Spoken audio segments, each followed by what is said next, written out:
So Satya, we've spoken in the past about the rise of regional content. So, what are some of the latest developments that you have for us on that front as far as YouTube is concerned? You did mention that for the first time this year you had FanFest across multiple regions with a very, very sharp focus on languages. Absolutely, yeah. So FanFest is really our celebration where we put our creators up on stage, get them to meet their fans. So till last year we had been only doing it in the city of Mumbai, and we would have creators from all over come here. Yeah. But this time around, when we started planning for it, we actually just using our social handles, we reached out to people and said, where would you like to see FanFest? And the response that we got from cities like Chennai, Hyderabad, Bengaluru and Delhi was just amazing. So we decided to actually do FanFest in 5 cities this time. So the FanFest that we did in Chennai was just pure Tamil. You had Tamil creators who were either singing in Tamil, or they were doing the spoken word in Tamil, and the atmosphere in that crowd was just electric, right? We were all used to seeing creators here in Bombay, international creators, and people go crazy about them. But the love that these regional creators saw during FanFest was something that we were just not prepared for. Same thing happened in Hyderabad, where we also discovered that it was not just Telugu content, but also Hyderabadi as a local colloquial language that did really well. So that is actually just symbolic of the kind of change that has happened in the content ecosystem in India in the last couple of years. If 2 to 3 years ago we had this discussion, we wouldn't have even thought of doing a FanFest at that scale across the country. But that is just a sign of the times. I think regional content with different languages is here to stay. In fact, the top 10 languages are growing at an amazing rate. All of them are growing at 3-digit plus in terms of growth rate. And it's really here to stay. And on a platform like YouTube, which really empowers anyone to create content, we are even seeing creators from the Northeast create content in their local languages now. And that might be the next revolution or rebellion that Harish talked about, which is literally every Indian language, and there are 300 of them, I think. People creating content in those languages, which is really a platform for marketers and brands alike to try and connect with those audiences. So Satya, you mentioned a very, very interesting point that all of this has been actualized over the last couple of years. So what would you say have been some of the key inflection points that have been driving this? What do you think has kind of made content creators, young people across the country realize that, hey, we can do this in our language and we ought to be doing this in our language? Yeah, absolutely. And we actually saw the tipping point happen around 2014 during the general elections, where we actually saw a lot of comedy creators come out and voice their opinion about what was happening. And that was really the tipping point that we saw. Those guys in turn inspired creators in Tamil. So the first Tamil comedy channel happened actually in November 2014, and thereafter it was just these people inspiring more creators. So the 4 South Indian languages took off in 2015 and 2016. In 2016 it was Marathi, Punjabi, Gujarati and Bengali that really took off. But curiously enough, in 2017 we actually call it the return of Hindi. And that is actually pretty synonymous with the entire telecom revolution that was happening at that point of time, or rather the access revolution that was happening at that point of time, which made it very easy for people to get data for free or for very less. So we suddenly saw people from tier 2 towns, from middle India, from villages actually start to come on to YouTube, and we saw them consuming the already rich corpus of content that was there on YouTube, but we saw them having access to all of that, and then Hindi consumption really rose, right? So those were actually the key milestones or the tipping points that we saw happen in the last couple of years. Terrific.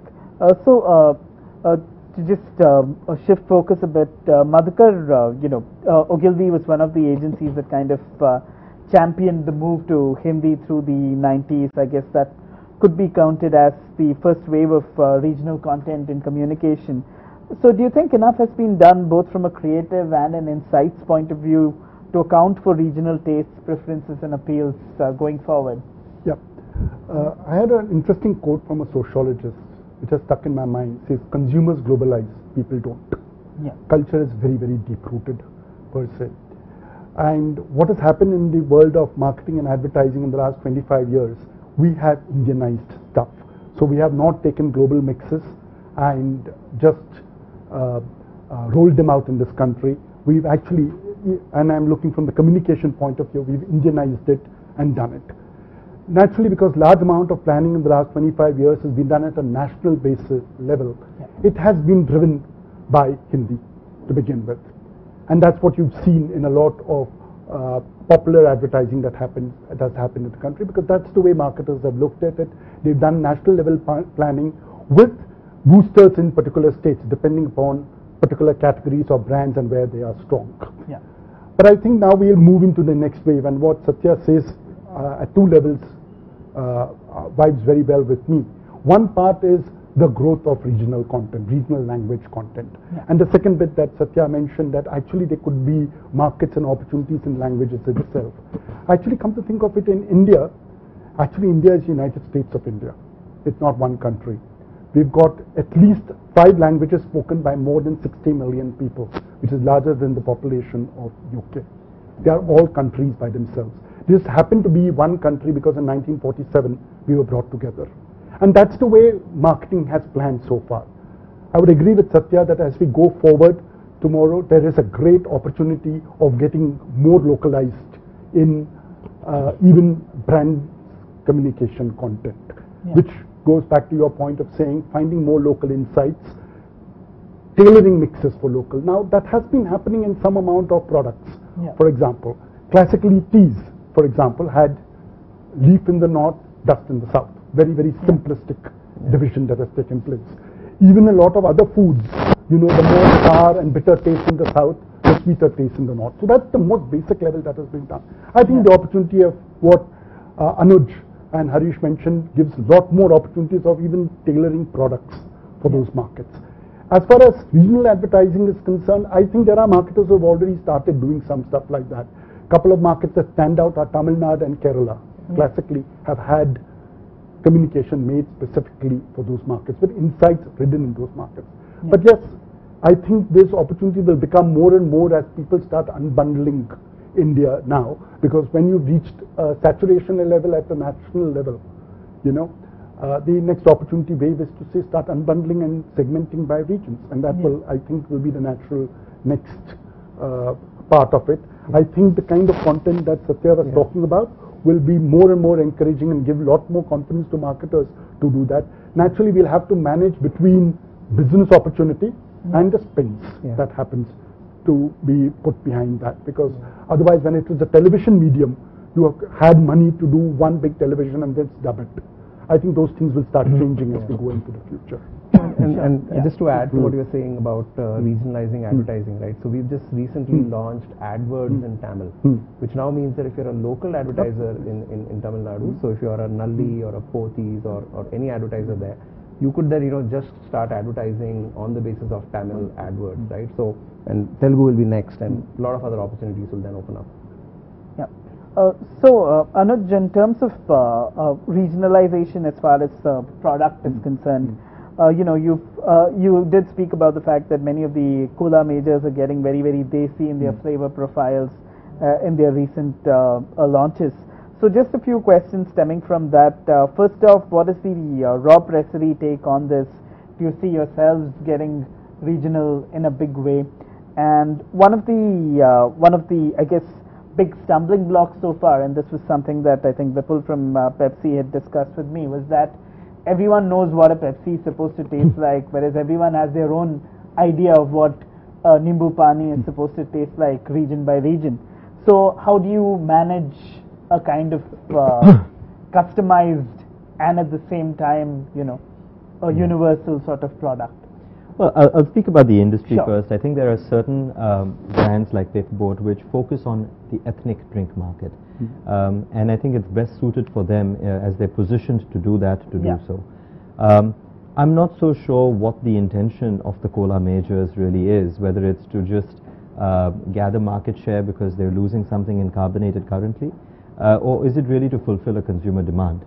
As far as raw pressery is concerned, I think where we take our take on regionalization is really focused on provenance. You know, when we talk about, you know, Kinu oranges from Punjab, I think there's a story to tell about that. When we talk about the apples which come from Jammu and Himachal, there is a story to tell. The way that coconut trees are planted and the way that the coconuts are carried down, and then, you know, what makes the coconut water really sweet and so different in India as opposed to Thailand or anywhere else, there is something to talk about. So we as a brand are trying to organize the unorganized market. We were the first sugarcane juice in a bottle, and which is a very Indian, nostalgic at some level kind of a drink, which most of us stopped drinking because of hygiene issues. So what we're really looking to do is actually source things from Indian farmers, allow something which has been treated as a commodity and kind of build a story and market that with a good product which is fresh, and people can once again taste the regional tastes of India. In a very pure manner is something that we are actually trying to create. So our stand on regionalization is really going back and looking at what's grown in every region and how can we actually allow that to actually spread throughout the country. Ravi, can I just add on? Sure, and maybe a little conceptual at this stage. I'm just building from what Anuj said. One bit is to say the Indian palate and taste is different from the taste in Thailand. We all know that, and sounds real. Now, if I was just to ask ourselves as marketers, how is, and I'm just simplifying to say, South Indian taste different from North Indian taste? Hypothetically, in 1947, if India became two countries, India and Pakistan today, people create different mixes for those two countries, simply because we got partitioned. Just imagine if we didn't get partitioned, people would have said one mix will work for across the country. So supposing one was to ask, say, 250 million people in the South, how are they different from the North? Maybe we'll come with a product construct and taste palette which might be different from the North. And I think that would perhaps be the way marketers will start looking at when they start unbundling India. So language is the most basic level which makes it easy to unbundle. But the next part is that each of the regions, going back to your question about insights, each of the regions has, and ultimately you'll have to depend upon which of those regions has potentially large size to tap that opportunity. So you get the right kind of flavors that you want and also the right taste mix. Going back to your question about saying what is the standardized taste that happens. We already have it in coffees, for example. The South is much more bitter than the North. We know it, and that's something that has come down for the last 25 years. But there could be more granularity to that to penetrate each of the local market, because whether, as Harish was mentioning, whether it's taste of foods or clothes, actually there are differences in regional taste, and that's what needs to be tapped into. Sure. So the next question is for whoever in the panel would like to take it up. Do you believe marketers are doing enough with this opportunity as of now, and what are some of the best examples that you've seen, and what according to you are some of the missed opportunities? What are some of the things you've seen where you said, okay, if these guys had just done this, there would have been a kind of quantum uptick in the results? Okay, you baited me into this. I'll tell you what, I think marketers aren't doing enough at all. There are 2 or 3 issues. Marketers in India have gotten very, very lazy. I'm saying this, shouting it from the rooftop, without fear or favor, simply to say that we marketeers in India tend to be very lowest common denominator marketeers. We are in a state of contentment which we don't want to get out of. Essentially, most brands have a very rigid paradigm they operate within.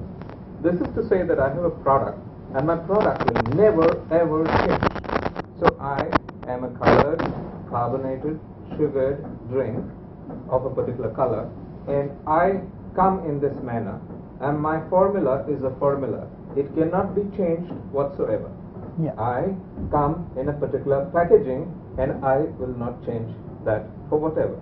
The global marketeers' effort is to take a look at a country and say that, hey, listen, this is my product. This product needs to be ubiquitously available across the country. It is this, the analogy I'd like to take is this great big iron box, which the big multinational corporation or a global corporation or an Indian corporation for that matter takes and says that, hey, listen, the market is in creases. Imagine this white bed sheet which is totally crumpled and crinkled. Each of the creases is, and the white bed sheet is India, let's say. Each of the creases is a crease of differentiation. It's a crease of differentiation of a drink, let's say. and India could have about 680 plus drinks. Yeah. Each crease could be a differentiation in the type of a sambar I want to drink. You know, you have with my food, there are 236 sambar powders, types available in this country. So that's differentiation. So what does the big company say? It says there are so many drinks. Let me take this great big iron box with my standard product and let me iron out the creases. And ironing out the creases is my drink fits in there. Yeah. This, I do believe, is force-fitting a product onto a country. India, sadly, is a rebellious country. India is not going to accept it because India and Indians believe that they have something called a subculture and a microculture under that subculture. Yeah. And the basic top culture is the marketing culture. Generation 1 of marketeers succeeded doing what I'm suggesting, where you take the great big iron box, and most of the time you're able to even out the creases in the big cities. Yeah. You create a kind of a clonalization of consumption, clonalization of usage, clonalization of habit, attitude. But you can't get away with that in the tier 2 towns, because that's where you're facing resistance, and in rural even more so. Therefore, what's really happening today is, you know, there is this culture of marketing which is suddenly facing a bit of a glass ceiling, because this culture has gone and done the basic things right, beautifully, in a very global manner. Yeah. But below the culture, there's something called subculture.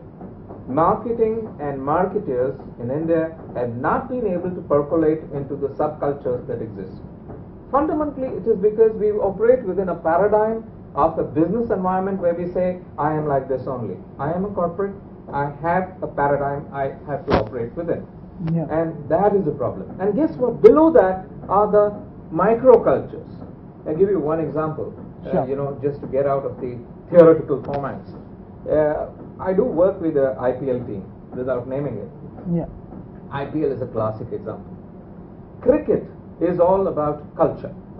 Cricket is about saying, cricket played in whites is about culture. Yeah. Okay? And that's a global culture wherever cricket is played. Then came Kerry Packers in blue. That defied that culture a little bit. And then came the one-day version, the T20 version, and IPL is the ultimate. What IPL attempts is it creates subcultures, it creates microcultures. Yeah. If cricket is an all-India game, played in whites and one-day variant, but T20 is the subculture of Kolkata Knight Riders. It's all about Kolkata. Yeah. Chennai Super Kings, Whistle Podu. Nobody, I mean, this entire country understands what Whistle Podu is now. Yeah. You know, very simply. This entire country will emote with yellow and with whatever is being said. So each of the IPL teams is looking at creating microcultures, subcultures. Yeah. And below the subcultures is the microculture. Like Chennai culture is different from Madurai culture. Madurai culture is different from Tindivanam culture, which is not too far away, or Dindigul or Coimbatore. So if you really look at it, there is scope to create you know, real events, like what Satya was saying about the fan events, you know, the entire thing of going down into the gut of the market. Yeah. I think they're doing a great job in getting in there. The same thing is being attempted by IPL.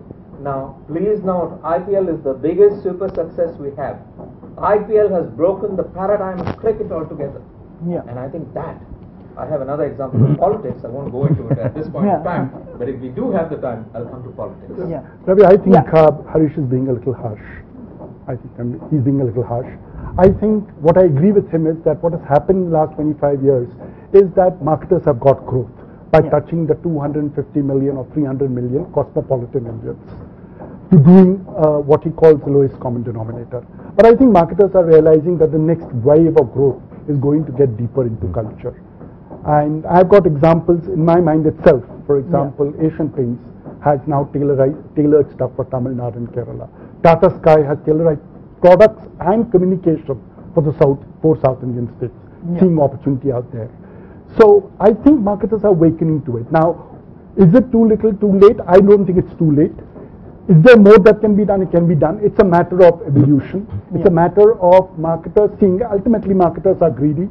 They want to grow the business and they will see the opportunity out there. And again, when I hear what Satya said, is great conversation putting into the larger world of saying the benefits of going more and more regional, going and more, as Harish mentioned, into the subculture and recognizing Indian culture. Yes, it's a fact that some of the global companies have used the iron mode. They do have an international product, international mix, and they try and bring it in. But the reality of life, in my experiences, most marketers have said, at least in India, create your own mix. We've had a large amount of flexibility and a large number of brands to do at least Indian communication. The product level, yes, will take the next step, and I think that will happen. So I remain a little more optimistic, and I think Harish is being a little harsh I'm on going marketers. to comment on Madhukar's statement. Sure, please. I'm Go for it. certainly being harsh, Madhukar. I'm purposely being harsh. Sure. You know why? Because I want to shake up Sure. the status quo ante which people tend to follow today. Hey guys, we've hit the glass ceiling. Okay. Hey guys, our growth has suddenly come down dramatically to single-digit numbers. Fair enough. Hey guys, we have capitalized on it all for a period of time, but today we are facing some kind of an issue. At least now we must react. I agree. And there are examples. And the classic examples are of the big successes that we see in the market. So I think this is the time to do it. You know, why must Coca-Cola wait for a paper boat to come up and create disruption for them? Why must Coca-Cola in India not create disruption for themselves by being the paper boat? Why must paper boat not create the kind of disruption instead of waiting for a raw pressery to come by and create that disruption? I agree with what you. I'm saying is there are plenty of opportunities, but you know, it's very important for us to not scrape the outer surface of opportunity, but to dig deep and create, you know, different propositions for the market. So I hope this is going to create excitement for each one of us in the future, because with the companies that I work with, where we have brought in disruption of a different kind, we see those guys getting so excited by it that they're moving forward. No, absolutely. So I think the inertia that you talked about and the change that you talked about, I actually have great faith that it's actually going to accelerate, right? The change is actually going to accelerate much faster than it did in the last 5 years, than it did in the last 1 year. And I'll tell you why. Because marketers are also increasingly understanding the value of what is known as earned media, right? So if you create an ad or if you create a piece of content on a whole lot of mediums like television, it is static, right? But in the digital ecosystem, if you have a great piece of communication or if you have a great story, whether it comes from a brand or whether it comes from a comedy creator, if you like it, and most of the times you will like it if it is relevant to you, or if it is in a language that you are familiar with, or if it talks about a subculture that you're on top of, right? And when that happens, people actually share that piece of content or that ad, right? Now, as marketers realize the value of earned media, you will actually see that change accelerate very, very fast. So I am intensely hopeful that this is going to happen.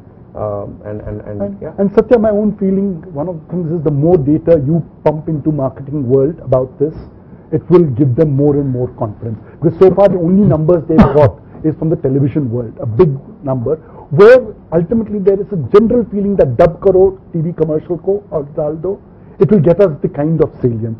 So one of the things that can happen from your end, the more data that you throw in about both how much sharing and impact it's happening, I think it will give marketers more and more confidence, because the TV guys have done that very well 25 years ago with all the ratings and trackings and stuff like that. That has emboldened them to do one level. I think that will happen. So I remain with you on the level of optimism about happening. I also agree with Harish, at some level should they have been hitting themselves. It's human things that when you're doing well, attacking yourself is a nice thing to say in textbooks, you know, but very few of us do it. Till we reach a glass ceiling, until, like you said, paper boat or raw comes in and then shakes a multinational and says, hey, look, India is more than you can throw one kind of product in. Anuj, I'd love to have your take on this as well. Well, I think that from what I understand, there's 2 points which I would just kind of put through a different angle. The one is about product innovation. I think marketers need something to market, and if there is a product or a service which, you know, has a sizable market opportunity, then they will market it appropriately, whether that be regional content, which focuses on indigenous positioning or what have you.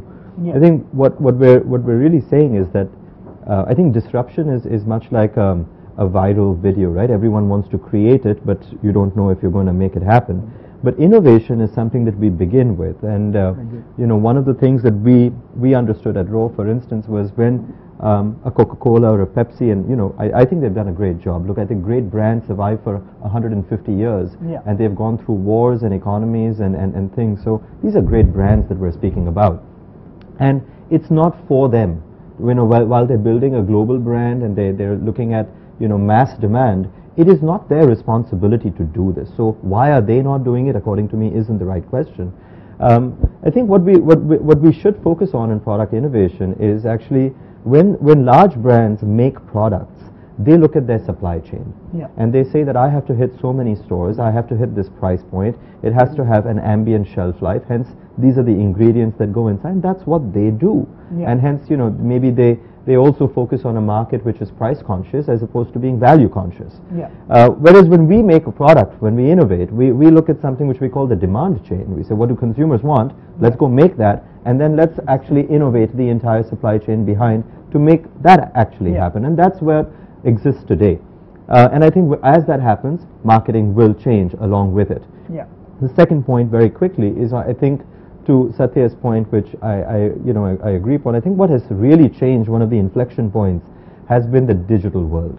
You know, people have appreciated diversity, and people are able to have regional content in different languages about different cultural things. You know, what happens in domestic markets, families, habits. You know, different things that people can, and now they have the ability to share it, and they have the ability to connect with other people, and there is an appreciation for someone as they sit in Punjab to say, hey, this is what happens in Tamil Nadu. And this is not just an Indian context, it's a global one, where today India is cool, you know, all over the world. As we were talking about, you know, an Indian snack like makhana is actually being accepted, you know, in the US. So I think the digitization of marketing has also led to people appreciating what is regional, what is traditional, what is indigenous. And I think that the size of the market in terms of communication, content, product innovation has grown tremendously because of this. So I think we're at a very early stage of being able to go very deep, you know, because of the width that digitization has given us. And as we're going deeper and deeper, we're understanding consumers much better than we ever have before. You know, a local newspaper would not be able to tell you anything about anyone, right? It's just a very small community that they're really focused on. Today, that can go digital. And when that really happens, you know, you actually start seeing so many products and services and content material actually come out and be able to do that. So I think we're at a very, you know, we've got 10 years behind us, that's it, you know, really in understanding this plane. So I think we're in an early stage, and we're doing a good job, but I think more innovation will lead to much more deeper marketing, I think. Perfect. So last couple of questions.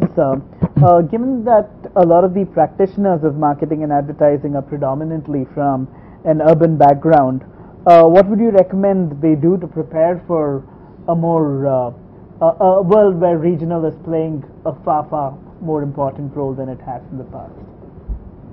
Go first? Okay. Please. I think we need some amount of disruption, and I think one part I would think, and which I try and implement, is stop thinking top down and start thinking bottom up. We have spent 25 years thinking national and built everything from there, and then, as I mentioned earlier, we do boosters in particular markets, whether it's the rural markets, small town markets, or regional markets. I think it's interesting to come from what Anuj was mentioning in a different way. Come from where your demand is, where your consumer potential is, and build upwards. And you might come to a completely different paradigm. That's one bit. The other bit that needs to be done, I think, is, you know, we have done it as one India, and that's the way we've been all brought up, unity. Maybe we have to consciously tell ourselves to start thinking about what is regional differences. The regional can be urban-rural, which actually we have explored a bit in the past and given up sometimes because of lack of potential or lack of ability to reach them. But certainly when you come down to regional differences, start thinking consciously that. The Western models don't allow that. They have a lot of psychographic segmentation of consumers because many of the Western markets are largely homogeneous, whereas India is not as homogeneous as that. As we said, 300 languages, at least 14 or 16 recognized languages that give you subcultures there. Yeah. So really consciously try and segment and start looking at it that way, and that will actually open up new opportunities per se to get more consumers in per se. So these are two suggestions I have that we could be doing for marketers to get. So just one last question now. Sorry. Oh, sorry, no, I just had one like point to add, right? So they often say that if you want to learn something new, you should learn from people who are doing different things. Yeah. So I think one other breed of marketers who do really well are the movie marketers, Absolutely. right? So I think if a whole lot of brand managers just looked at how movie marketing is done in India, I think there's a lot to learn from there. And I had a pleasant surprise a few months ago when I actually realized that Spider-Man was speaking Punjabi. So there was actually a Punjabi trailer that the Spider-Man movie folks had launched, because they had actually released prints in Punjabi, and it was so amazing to see him use colloquial words like "oye," "khote" and things like that. It was just incredible to see Spider-Man speak Punjabi. Satya, it's interesting. You actually look at movies content that has moved from north to south, and many years ago one did this comparison between Alai Payude, pardon my Tamil, and which is the Satya. And it's amazing from movies, because they have to appeal to the local market and make money out of it. How many nuances which actually become significant changes as you move content from one region to the other. And this is oversimplifying just looking at a Tamil film and a Hindi film. But I would agree with Satya, the more you look at a little more popular culture of how things move, you'll get to know the regional nuances, and that itself can open up big opportunities. In fact, I have two bits. Sure, please. One is to say, diversity in unity, rather than unity in diversity. Because we are so diverse, so let's respect diversity. The second is, I think, in terms of advertising, we have gone for many decades really talking about, the slant of English or the slant of Hindi or the accent that people bring out. We have always ridiculed. When I wanted to show someone in a BFSI commercial, I showed a Tamilian whose name is also maybe Chintamani, etc., and he speaks in a particular way. Or I have looked at a Sardar in a particular way, or the way somebody speaks something in a particular way, and we've always laughed at it. My recommendation is, let's stop laughing at these differences. Let's kind of embrace these differences and look at the heroics in these differences and revere these differences, because when we change the slant from making fun to respecting, I think we can discover one hell of a lot. That's terrific. It was very interesting what you said about films. One of the most amusing things I've seen of late was somebody who'd taken the Thor Ragnarok trailer and had dubbed the Mukabaz trailer's VO over that, and it just made complete sense. And it wasn't something that you'd intuitively have thought would have made sense, but it just worked brilliantly. Could I just add a point to your question? So I think what can we do to market better regionally? I think my 2 points would be to go analog, read more, read the local content, read what people are writing in whichever city of the country that it is that we're. I think the second point is we need to travel more. We don't travel is about, I think if marketing is about people have culture, we need to embrace and understand that culture, and there's not talking about tourism, not collecting places, really go travel and live in places and understand really how they live and what it is they do. And I think if marketing has to influence culture in a certain way, whether it's to buy a product or to do something better, then I think just reading and traveling, it sounds a bit free-spirited in that sense, but I think that if we just go back to a little bit analog stuff, I think we could do a lot more in understanding people. Sure. So we have a question from the audience here. I think this is this will be our last question because we're running out of time. It's an interesting one. So while we have been speaking about the entire revival of regional, this is happening against the backdrop where many of the large companies that have traditionally been at the vanguard of marketing are cutting back on ad expenses. They are speaking about creating universal work that can run unchanged across the globe. So how does that sit with this? Because they seem to be very contradictory impulses in the world of marketing. To me, very quickly, they don't fit. I mean, if you are serious about the country, you need to be serious about its differences. Its different aspects which need to be attacked. And a country, if you want to monetize it in a proper, dignified manner, you need to understand that country and its differences and give it all those differences in terms of content, in terms of product, in terms of appeal, in terms of advertising stances, in terms of the brand positioning statement even. Something as solid as that, the BPS versus the advertising proposition statement even. Advertising proposition statements we play around with, but not BPSs. So maybe we have to rediscover a lot of it. So actually it does not resonate with the new world, which is countries like India. It does not resonate with China, where I do a fair bit of work. Does not resonate with Turkey. Let me just take 3 examples. These 3 markets are very unique markets, and these are large markets.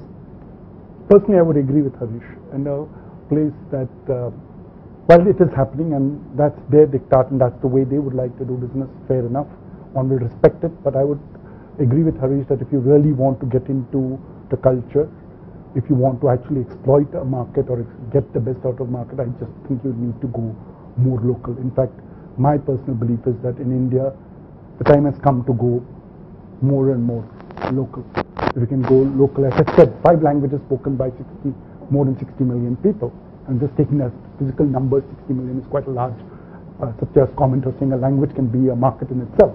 If you have to do that, you've got to understand anyone. If they all have a common point, great. The starting point has to be bottom up. If I think these 5 cultures all result in the same product or the same communication, good luck. That's good. Otherwise, well, we'll have to live with it, because ultimately, I believe, again, something I know to touch upon, ultimately there's a business reality. So I'll have to respect the fact that in business, what can you do and what can you not do? When you have scale, as Anuj rightly mentioned, some people are into scale. If you have got scale, then you do go to lowest common denominator and you got to accept that's local. I appreciate that brands like Google are moving into languages. There must be a goddamn good reason. I had hypothesis 5 years ago that Google will make English more popular, but actually Google has turned that on its head and said that the only way we can do it is getting it. Google has made English very popular. But the beauty of it is, we all today are respecting English the way we speak it in our accent. India is possibly one of the world's largest English-speaking nation. And my dream is that one day the whole world will speak in our Indian accent. And Google helps. And actually, there's a very simple insight there, right? So as technology pervades, as it starts reaching to more and more people, and as it starts reaching people who are perhaps staying in smaller cities, villages and all of that, increasingly you'll realize that they are probably now wanting to search things using voice, right? So our fastest growing vertical within search is actually voice search, right? And how do people search in voices? They're not going to learn English to search, right? They're going to search in their own local languages, right? So with technology comes actually a very intimate understanding of people and how they behave, because they're able to mine all of that data and then build products for that, right? So if I think marketers are indeed slowing down or whatever, I feel it's the lull before the storm, frankly speaking, right? Because as more insights like what we are talking about spread, as more knowledge, as marketers become more aware of all of these things, they will double down, right? And India, let's stay optimistic, Satya. I'm always optimistic. And there's interesting stuff. I was just reading today that Google Assistant got what was it? Google Assistant got 4.5 lakh proposals to get married to Google Assistant in India. Well, there you go. There you go. All right, I guess that's about all the time we have. Thank you so much. This has been a very, very interesting discussion. Thanks a ton for being a part of it. Thank you. Thank you so much. Thank you. Thank you. We done?